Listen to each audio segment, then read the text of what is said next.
I'm Terry with Towers Murray Plumbing, here to show you how to repair a slow toilet.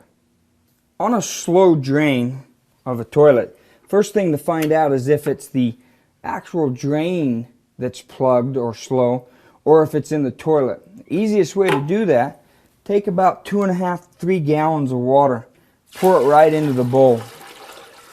Now if that water does not go down, in that case, then you'll need to plunge or snake that toilet. Now the proper way to plunge a toilet, get yourself a good plunger. This is called a dual force plunger.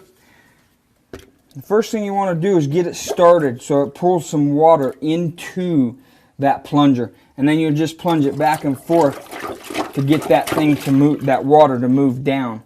Now if a plunger doesn't take care of it, at that point you'll need yourself a closet auger or a toilet auger.